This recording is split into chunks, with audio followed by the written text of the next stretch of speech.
Bandara Internasional Silangit atau Bandara Sisingamangaraja ke-12 dengan kode Airport DTB, gerbang yang menyambutku menjelajahi Kabupaten Humbaha Sundutan atau lebih dikenal dengan Humbahas.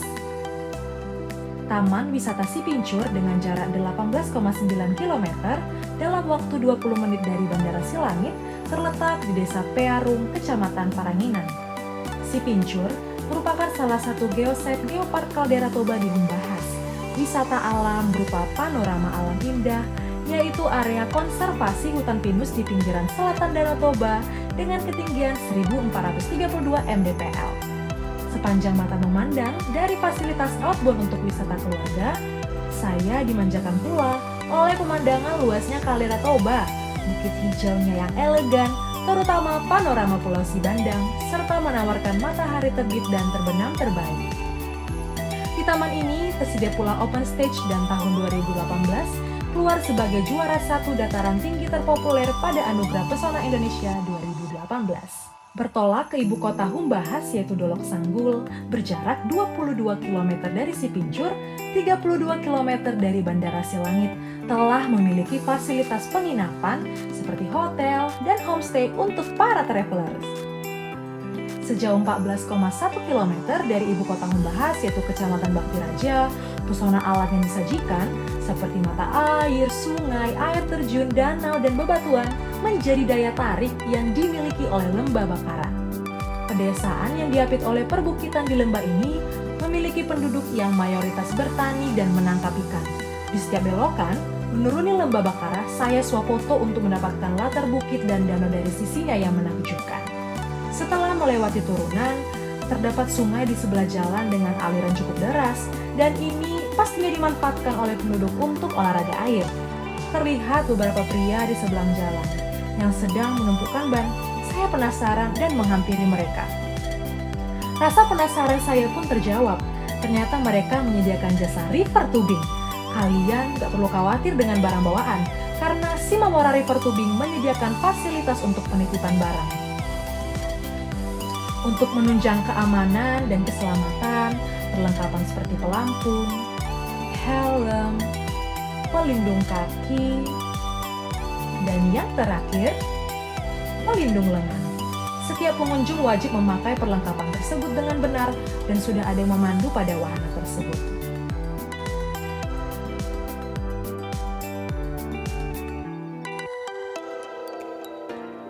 Pemandu akan melakukan briefing sebelum memulai keseruan di air nanti. Untuk membakar semangat, yel-yel dulu yuk! Yes! Yes! Yes! Berjalan beriringan sambil memegang ban dan dayung, lokasi yang dituju sebagai titik awal petualangan ini tidak terlalu jauh. Rasanya tidak sabar dengan air dan arus yang akan dilalui. Satu persatu, kami turun melalui batu besar yang menjadi tumpuan melangkah. Ban ditahan dahulu di tepi sungai. Khusus pemula, ban harus bergandengan dengan pemandu sehingga saya perlahan naik dengan membelakangi arah aliran arus. Ban diputar menghadap aliran arus, saatnya bersiap dan mulai. Sampan pun berdayung, ban pun mengikuti irama air yang mengalir. Sejuk dari udara dan gebercik air yang membasahi tubuh membuat tenang seiring menikmati pemandangan bebatuan yang menghiasi sungai. Sesekali ban bersinggungan dengan batu sehingga arus memutar saya ke belakang. Saya tidak lupa mengabadikan pengalaman bermain river tubing agar suatu saat saya bisa melihat momen ini. Tumbuhan dan pepohonan yang kami lewati juga menambah suasana alam yang menyegarkan. Sepertinya ban saya tertinggal jauh dari ban pendahulu. Yuk kita kejar dengan dayung lebih kuat sambil menikmati suara air serta keseruan kami bersama Simamora River Tubing.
menguji adrenalin selepas river tubing, sungai yang disebut air silang ini memiliki potensi alam jeram dengan grade 3. Kami bersama-sama membawa perahu karet ke tepi sungai. Kami satu persatu masuk ke perahu dan mengatur posisi duduk. Saya dan teman-teman sudah bersedia untuk uji nyali bersama Barani Rafting. Sungai Aek Silang memiliki keunikan, yaitu airnya yang coklat, bukan berarti kotor ya, karena aman untuk kulit dan sangat dingin. Siap? Mulai! Pantun dulu yuk, mendayung di Aek Silang, nikmati sungainya, dan tetap tenang, jangan takut kena tilang kecuali bebatuannya hilang. Ini adalah pengalaman pertamaku bermain fun rafting. Tenang aja, pemandu sudah mengikuti pelatihan loh, mulai dari pengenalan potensi arung jeram, renang, teknik dasar, peralatan, penyelamatan, kepemanduan, serta pengelolaan arung jeram oleh Federasi Arung Jeram Indonesia. Menabrak batu? Sudah biasa. Pemandu akan membantu koordinasi cara mendayung, jadi jangan lupa menikmati pemandangan juga ya. Ini sudah balik lagi searah arus, keren kan? Semangat! Ayo dayung bersamaan, kata pemandu. Kamu tahu tidak, kalau arung jeram Aek Silang adalah satu-satunya lokasi yang bermuara ke Danau Toba. Satu-satunya di dunia yang akhir pengarungan di sebuah danau, bukan di sungai. Edukasi olahraga, rekreasi, dan atraksi wisata yang ditawarkan oleh Barani Rafting bikin ketagihan. Menikmati pesona alam dengan latar pegunungan, persawahan, dan kebun bawang, ditambah lagi keterampilan serta kekuatan fisik untuk mendayung perahu karet melawan derasnya aliran sungai Aek Silang. Sensasinya beda deh. Ada info lagi nih buat kamu si pecinta olahraga ekstrim. Aek Silang dapat meluap hingga 1 meter lebih tinggi dan 4 kali lebih deras dari kecepatannya menjadi 1 meter per second. Kamu datang saat musim penghujan ke desa Sikunong-Unong Julu, Kecamatan Bakti Raja bersama Barani Rafting. Kalau pemula seperti saya, fun rafting di musim kemarau aja ya. Kita berhenti di bawah jembatan dulu yuk, masih ada keseruan lain menanti. Ini saya kasih suara aliran semuanya ya. Barani Rafting! Yes! Yes! Yes!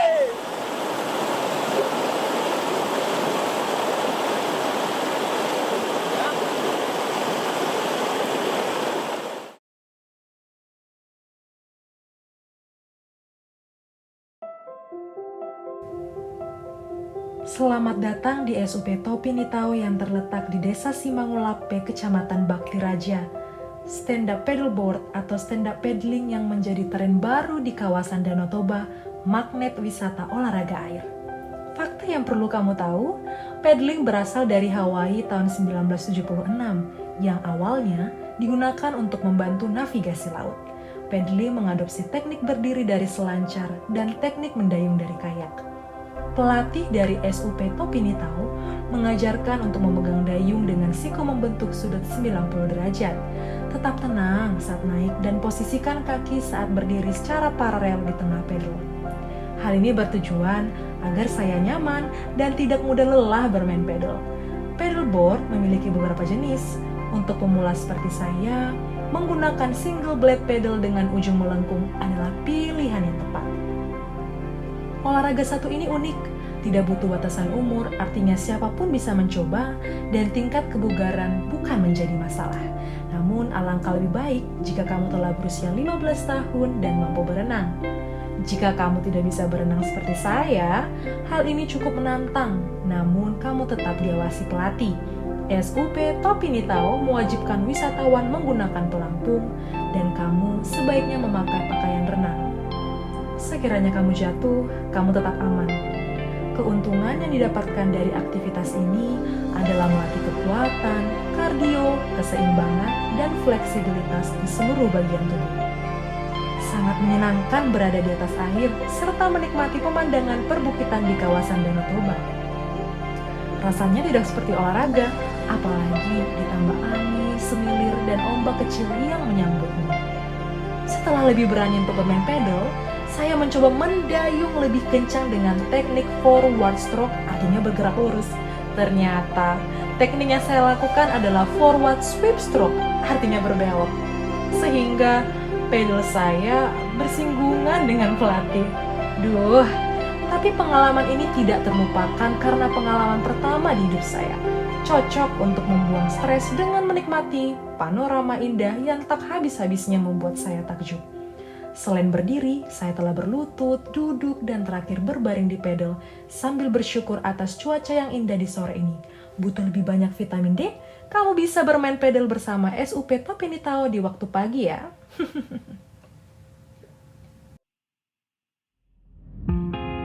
Kali ini saya menginap di homestay Marbuntoruan di Kecamatan Bakti Raja. Kamu pasti tahu dong kalau outfit seperti yang saya pakai untuk bermain apa? Ya benar, saya akan bermain sepeda. Sebelumnya kita pakai helm dulu ya, jaga-jaga agar kita aman di jalan. Mari goes! Oh iya saya lupa, saya menyewa sepeda dan helmnya dari Silabar Bicycle. Hati-hati kita nyebrang dulu. Di kanan dan di kiriku adalah homestay Marbuntoruan juga loh. Terlihat warga lokal sangat ramah dan ikutan kepo. Lagi ada apa nih di luar? Ternyata saya main sepeda aja tuh. Adik-adik akamsi atau anak kampung sini pada ramai di gapura. Awas jatuh loh. Saya bermain sepeda melewati pelabuhan Bakti Raja. Pelabuhan ini pun telah diresmikan oleh Presiden Jokowi tahun ini dan beroperasi untuk menunjang destinasi wisata super prioritas Danau Toba. Desa Marbuntoruan dikelilingi oleh persawahan dan ladang warga. Saat ini lagi musim tanam teman-teman. Cuaca yang mendukung dan pemandangan alam di sekitar membuat saya perlahan mengayuh. Apalagi ada ibu yang sedang beristirahat, menanam padi, dan mencangkul yang menarik perhatian mata saya. Jalanan yang kulalui menurun, namun suguhan keindahan kian meningkat karena panorama Danau Toba di sore hari sungguh hangat.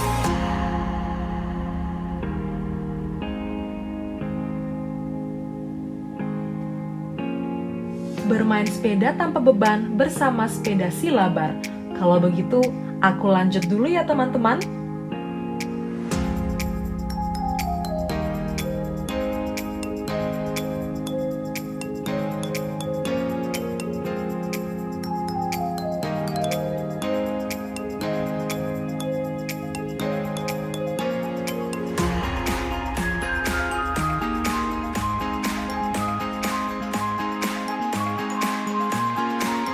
Pulau tak berpenghuni berupa gundukan hijau menawan dan eksotis berbentuk seperti kura-kura berenang ini dipercaya pemberian Raja Lotung kepada anaknya si Mamora yang menjadi tempat persembunyian dari penjajah. Inilah teras ring si Bara-bara yang beken di Desa Tipang, desa di tepi Danau Toba.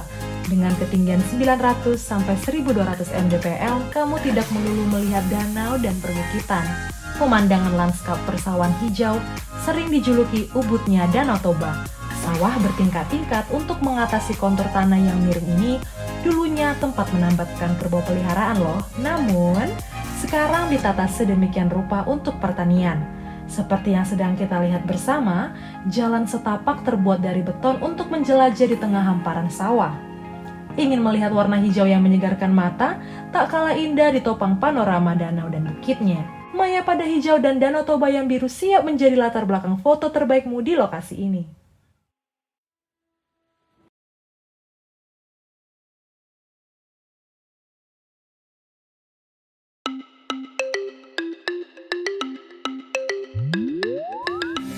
Berada di desa Sigunung Julu, Kecamatan Bakti Raja, perjalanan ke air terjun pertama di Explore Humbas ini melalui rerumputan tinggi, akar gantung dan akar yang menjalar di tanah. Selain itu, melewati bebatuan kecil penuh lumut ini, kamu harus ekstra hati-hati karena licin. Jadi, kamu cari pijakan yang nyaman ya.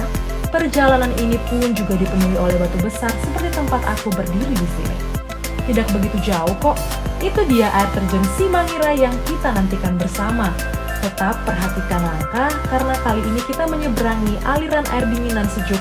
Dijamin ketagihan deh. Setelah melewati bebatuan dan aliran air, kembali kita melewati rerumputan.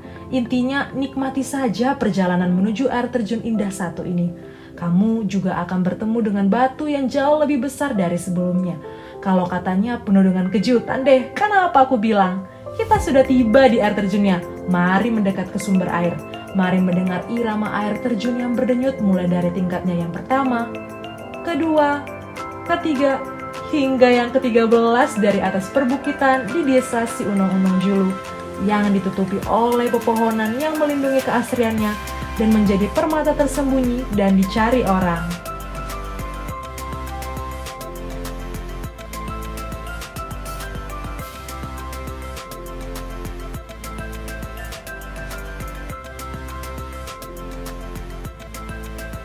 Sedikit ke tepi danau, air terjun kedua dari desa Tipang siap kujelajahi. Air terjun yang tersembunyi dengan tantangan ekstrim menyimpan kisah mengharukan di balik keindahannya. 7 orang disuruh orang tuanya berburu karena kelaparan. 3 hari 3 malam tidak makan. Mereka berdoa kepada Mula Jadi Nabolon untuk meminta bantuan hingga muncul seekor rusa besar. Rusa ini lalu ditombak dan darahnya mengalir ke sungai. Sejak itulah disebut sebagai Si Poltakhoda dan air terjunnya disebut Si Gota-Gota. Air terjun Si Poltakhoda kemudian membagi 2 sungai, yaitu Sungai Aik Toba yang mengaliri persawahan bagian hilir dan Sungai Aik Dolok mengaliri persawahan bagian hulu Danau Toba. Air terjun Si Poltakhoda berjarak sekitar 600 meter dari Jalan Raya Bakara Tipang dan sekitar 20 km dari kota Dolok Sanggol. Seperti indahnya bunga yang saya lihat menuju lokasi, air terjun ini memiliki nilai sejarah bagi masyarakat setempat. Karena menurut tetua, air terjun ini adalah pemberian dari Raja Lotung kepada putrinya Si Amak Pandanauli yang kawin dengan Raja Sumba dengan harapan agar dapat dipergunakan sebagai jalan kehidupan.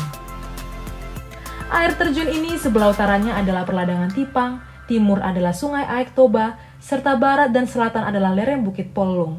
Kelanjutan cerita ini, Raja Sumba dan Si Amak Pandanauli kemudian memperanakkan Si Mamora dan Si Hombing.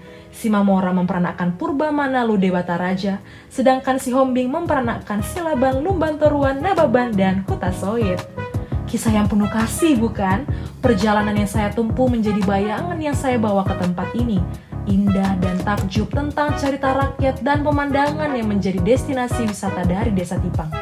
Jangan lupa untuk abadikan momen dan menikmati deburan embun air yang membasahi wajah.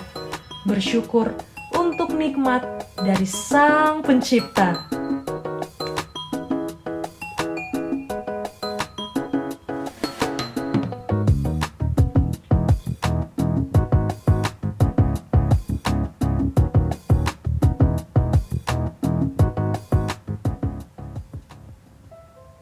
Situs Istana Sisingamangaraja ke-12 yang berdasarkan sejarah merupakan tempat lahirnya Raja Sisingamangaraja ke-12. Dapat dilihat, rumah ini terlihat terawat dan warnanya didominasi warna merah, putih, dan hitam. Ornamen Batak atau dikenal Gorga turut menghiasi dindingnya. Bendera yang berkibar memiliki 3 elemen, yaitu pisau gajah dopak, bulan, dan bintang. 14 km dari Dolok Sanggul, 30 menit tidak terlalu lama untuk mengunjungi cagar budaya yang syarat akan kisah dan nilai yang bisa dibawa menjadi pegangan hidup sehari-hari. Tulisan selamat datang menyambutku, tak sabar rasanya. Saya menyeberang jalan menuju tangga pintu masuk istana yang dikenal rajanya mendirikan kepercayaan lokal yaitu Uga Momalin yang masih dianut oleh sebagian masyarakat Batak. Saya pun tiba di depan gerbang istana peninggalan tahun 1530 hingga 1907 yang telah berusia 172 tahun. Ada puluhan anak tangga. Sembari naik tangga, saya melayangkan pandangan ke arah sekitar tangga. Saya mengambil gambar dari rumah yang ada di luar areal istana ini. Semakin dekat, saya memastikan baterai saya cukup untuk mengabadikan situs bersejarah satu ini. Mari kita mulai. Untuk berziarah, kita harus lepas alas kaki, menjaga kebersihan, dan sopan santun saat berada di area komplek istana. Saya kembali mengabadikan tulisan aksara Batak, lambang Sisingamangaraja, dan stempelnya. Saya mengambil satu bunga yang terjatuh di rumput. Ternyata area ini adalah makam dari Raja Sisingamangaraja ke-10 dan ke-11, karena Raja ke-12 tidak dimakamkan di sini. Dengan luas mencapai 1 hektar, komplek istana ini tampak elegan dengan aura tradisional yang kental. Seluruh area dibatasi dengan batu yang disusun menyerupai tembok. Saya penasaran dengan kayu di atas batu ini. Ternyata dahulu digunakan untuk menumbuk padi. Saya pun duduk di batu lain di dekatnya. Kembali saya melihat GoPro untuk melihat jepretan foto yang sudah saya kumpulkan. Sekeliling istana bernuansa hijau, setiap sudut ditanami dengan berbagai jenis tanaman. Saya kembali mengabadikan momen swafoto berlatarkan rumah si Raja Batak yang tersohor akan kegigihan mengusir penjajah. Udara di sini sangat sejuk dan dapat membayangkan bangsa Batak zaman dahulu masih berjuang untuk merdeka untuk alam dan rumahnya sendiri. Saya mendekat ke salah satu rumah di areal istana. Saya tertarik melihat dua ornamen yang melekat di dinding rumah ini, yaitu ornamen cicak di dinding melambangkan orang Batak yang mampu beradaptasi, sedangkan 4 payudara melambangkan ibu yang penuh kasih sayang. Jika digabungkan, kedua ornamen itu artinya orang Batak tidak pernah lupa pulang ke tanah kelahirannya sejauh apapun perantauannya.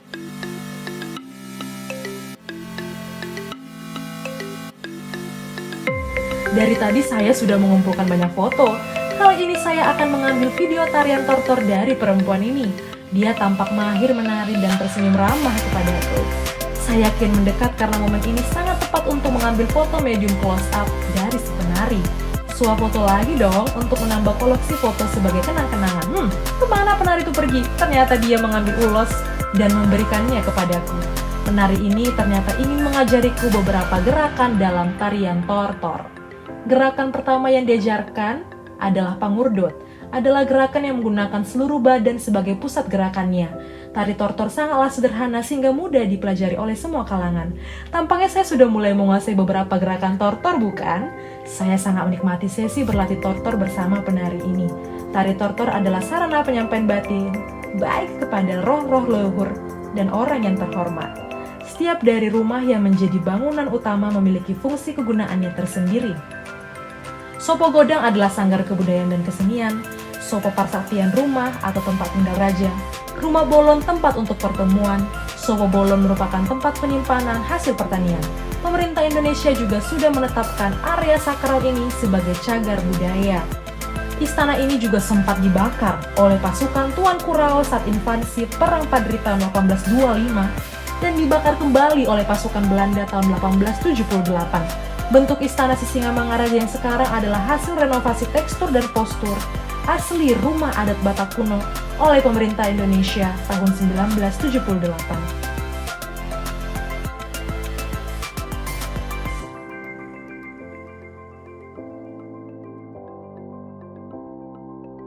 Nilai dan makna yang terkandung pada nama Bakti Raja, Raja Pengayom, layak menerima juara pesona situs budaya dan sejarah terpopuler pada acara Anugerah Pesona Indonesia 2019, Tanah Para Raja.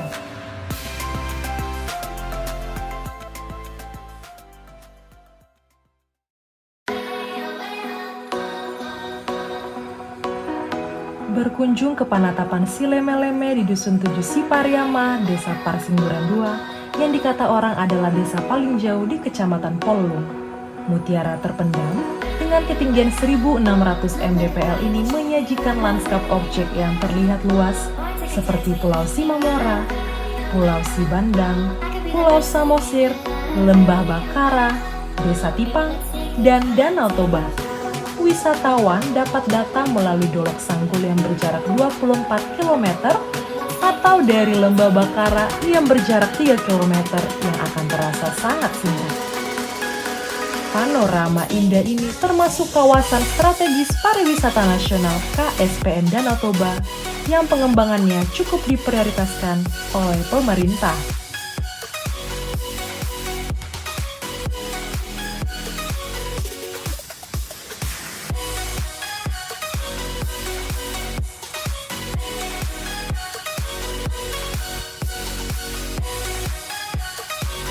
Menikmati keindahan Danau Toba dengan spot sunset dapat kita nikmati dari Panatapan Sileme-leme. Destinasi baru ini bisa dijadikan pilihan untuk berkemah atau sekadar bersuah foto dan rekreasi dengan duduk di bangku yang menghadap ke Danau Toba. Sepanjang perjalanan menuju destinasi ini, kami dimanjakan dengan melewati sawah, perkebunan kopi, jeruk, serai, jagung, ditambah lagi hutan pinus dan sungai. Walaupun area ini bukan hutan pinus seperti geosite kaldera Toba Sipincur, arsam ilalang, harimunting, dan pohon-pohon di kawasan agrowisata ini melambai-lambai ketika dihempaskan angin.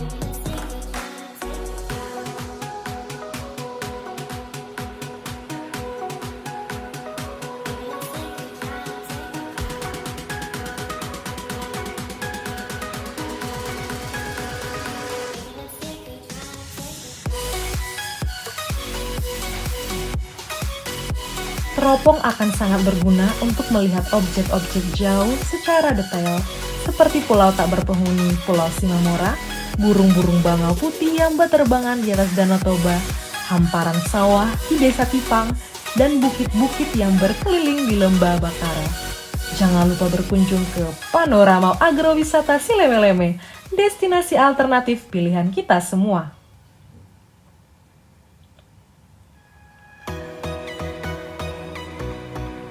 Sejauh 57 km berkendara yang setara dengan 2 jam tempuh perjalanan memiliki hampir ribuan gua, yaitu kisaran 800 hingga 1200 gua tersebar. Lokasi destinasi ini berada di Jalan Pariwisata nomor 1, Desa Banurea, Kecamatan Pakat, namanya 1000 Gua, termasuk golongan gua kapur atau limestone masih dalam pengembangan, yaitu pengikisan air oleh batuan kapur di dalam tanah. Ditetapkan sebagai destinasi wisata super prioritas, pengelola yang diharapkan adalah anak kampung sini sebagai orang yang lebih memahami kondisi setempat dan mau bekerja dengan profesional. Ini trek menuju Sampuran Boruniraja. Air jernihnya memecah kesunyian alam, percikan embun air terjun yang dingin dan segar meresap di kulit. Disinilah para putri raja mandi. Apakah kamu salah satunya? Disambut dengan lantai batu luas dengan aliran air, sebaiknya gunakan alas kaki yang nyaman biar nggak mudah terpleset. Ikuti arahan pemandu seperti menyalakan senter. Bawa barang secukupnya karena area yang kita lalui sempit dan pastikan tubuh fit sebelum melakukan trekking. Stalaktit yang indah. Stalaktit yang menggantung di dinding atas gua dan stalagmit yang menjulang dari bawah adalah hasil pelapukan air zaman dulu. Ini saya spill keindahannya kepadamu.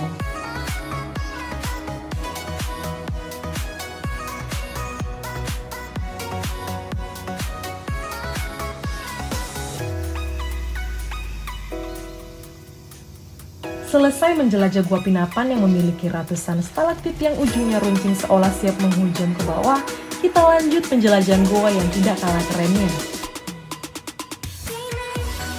Wisata alam susur gua atau caving bawah tanah dengan aliran sungai di sepanjang lorong akan menambah pengalaman baru yang menantang.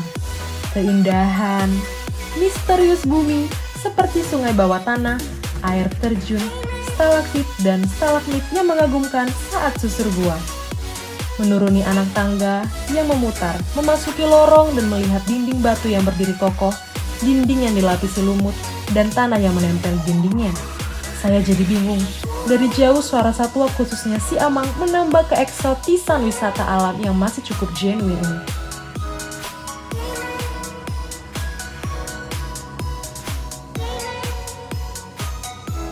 Coba kamu perhatikan dari dekat batu ini. Dia sudah ada di sini sejak nenek buyut kita belum lahir. Sungguh luar biasa karya sang pencipta. Ucapan kekaguman yang selalu dilontarkan tak habis-habisnya di tempat ini. Ukiran mahakarya yang patut kamu datangi.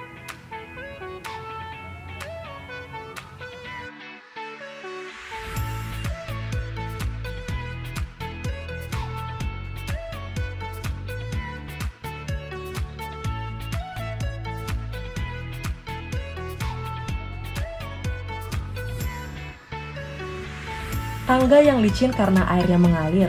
Jangan lupa cari akar untuk berpegangan.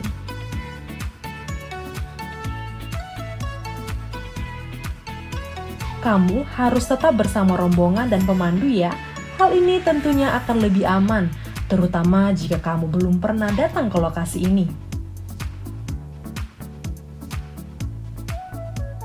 Ini dia, mulut guanya. Dan rombongan menuju gua Liang Godang sudah berkumpul di bawah sana. Pemandu memastikan semua telah menggunakan helm dan membawa senter masing-masing. Jangan mengambil apapun kecuali foto, jangan membunuh apapun kecuali waktu, dan jangan meninggalkan apapun kecuali jejak. Udara sejuk dan hati yang teduh akan membuat suasana gelap menjadi seru. Batuan yang menempel ke dinding gua sangat sempit. Rasanya seolah ingin memasuki perut bumi.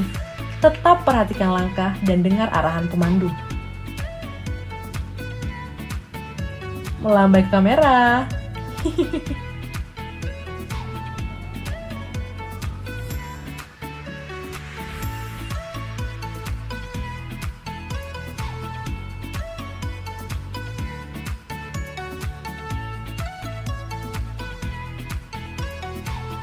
Lantai batu yang licin ini sudah dekat dengan lorong dan bilik yang sangat panjang menuju gua lainnya.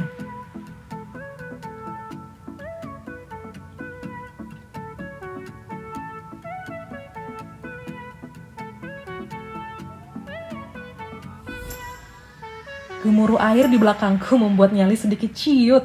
Bersyukur pemandu selalu membantu.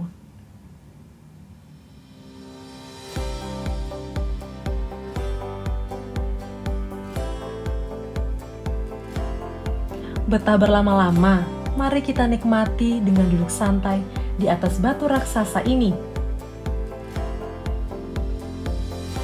Serunya!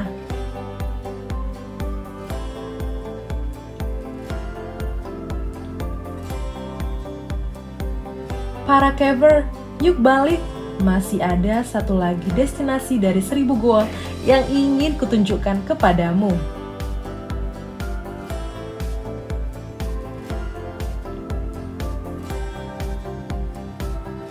Syukurlah kita sampai di mulut gua. Selalu perhatikan jalan dan tetap menikmati pemandangan bebatuan yang dipahat oleh Sang Kuasa.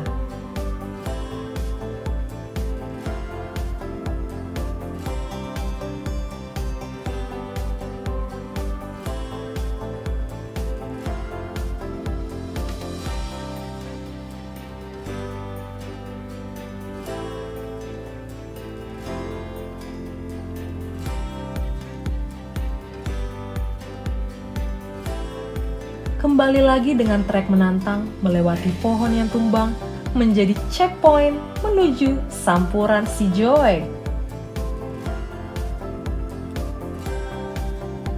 Walaupun air suhunya rendah, masih ada ikan kecil yang hidup di sini loh. Nah, ini dia, kita sudah tepat di depan Sampuran Si Joy. Penasaran? Penasaran? Sama, saya juga. Ini kali pertama saya ke sini. Yippee!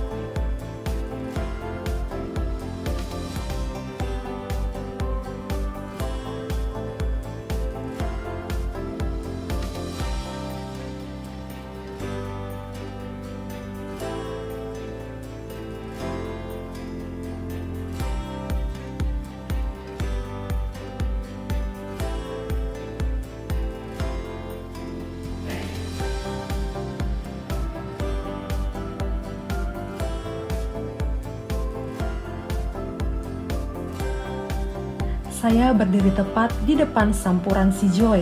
Seperti namanya, Sampuran berarti air terjun dan Joy artinya bahagia. Tetap nikmati tiap suara yang ada di lokasi ini.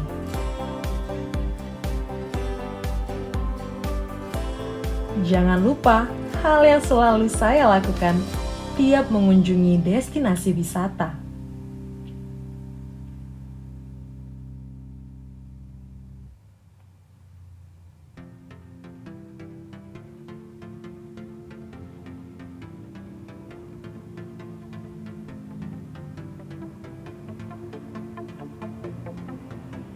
Kamu pasti tahu dong, tentu tak lain abadikan momen. Kita telah selesai menikmati alam di 1000 goa. Pemandu sangat ramah dan punya banyak lelucon. Tidak terasa, senja telah menunjukkan semburat jingganya. Nikmat mana lagi yang perlu kamu dustakan? Ayo, kita jelajahi Humbahas.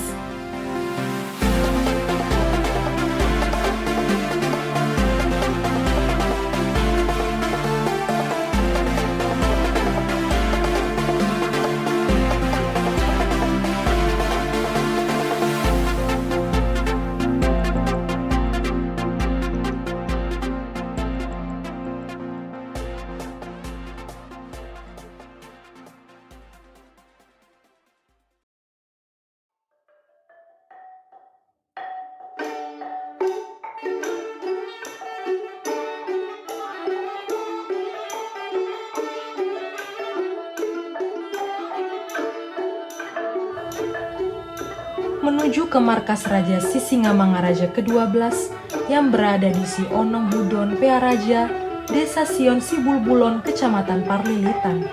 Kami menempuh jarak sejauh 58 km dari ibu kota Humbang Hasundutan, Dolok Sanggul. Raja yang dikenal sebagai Opu Pulau Batu mendapat gelar kepahlawanan oleh Soekarno. Beliau memiliki markas berukuran 40 meter dikali 50 meter yang dikelilingi tembok batu. Sebelah timurnya jalan, baratnya perkebunan warga, selatannya jalan, dan utaranya sekolah. Di lokasi ini terdapat sebuah monumen, 2 buah rumah adat Batak, 4 buah pos penjagaan, ruang pertemuan, peta lokasi pertempuran, gazebo, dan sebuah sumur tua atau dikenal mata air Pea Aek Tugal yang dibangun Sisingamangaraja ke-12. Raja dan pasukannya membangun markas pertahanan untuk merancang strategi perang gerilya tahun 1885. Setelah beliau gugur tahun 1907, pasukan Belanda membakar markas ini. Tahun 1957, markas ini dibangun kembali secara swadaya oleh G. Sinambela. Konon di markas inilah tersimpan barang-barang sakti dan senjata yang dipakai untuk berperang. Terdapat pula tempat duduk, cawan, dan prasasti di markas ini. Oleh karena itu, ia satu di antara pejuang dari tanah Batak yang melawan Belanda dan ditetapkan sebagai pahlawan nasional pada 9 November 1961 berdasarkan SK Presiden RI nomor 590/1961. Presiden Soekarno berinisiatif untuk memindahkan makam tersebut ke Balige yang menjadi tempat pertama meletusnya perang pasukan Sisingamangaraja ke-12 dengan pasukan Belanda. Pepatah mengatakan, bangsa yang besar adalah bangsa yang menghargai jasa para pahlawannya. Memang benar adanya pahlawan berjuang meraih kemerdekaan dan wujud menghargai adalah memugar situs nasional peninggalan sejarah untuk dikenang masa kini.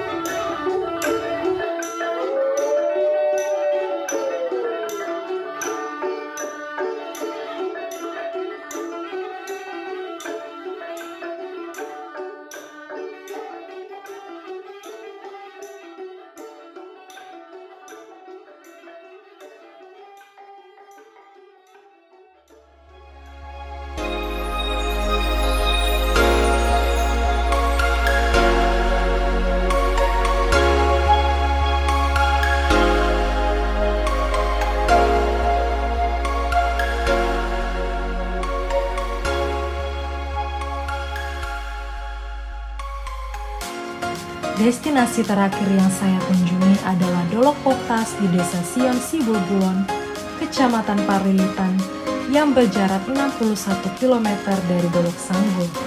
Pendakian saya dimulai pukul 8 malam, sehingga tidak dapat hunting sunset. Walaupun menunggu si kuning menampakkan sinarnya, udara sejuk dan suara alam ditambah secangkir kopi tidaklah hal yang sia-sia. Negeri di atas awan yang disajikan sangat fenomenal sejak pukul 5-7 pagi, sebab lautan awan menutupi hutan dan pemukiman sekitar. Hanya siluet perbukitan yang membentang luas menjadi hamparan permadani putih yang menakjubkan. Berada di ketinggian 615 mdpl dengan posisi awan di bawah mata, pemandangan di Panatapan Dolok Poktas dilengkapi oleh camping ground yang cukup luas. Tempat bersuah foto yang pastinya membuat betah. Selain harus bawa peralatan camping, jalan yang curam dan tajam membuat kamu harus berhati-hati ketika mendaki. Hal ini yang menjadi daya tarik dan tantangan tak terlupakan. Oh iya, jangan lupa dengan pakaian tebalmu ya. Terima kasih telah menemaniku menjelajahi Humbang Hasundutan. Kalau bahasa kerennya, Explore Humbahas, apalagi bahasa Bataknya, yaitu Eta Marudur-udur Tuhumbahas.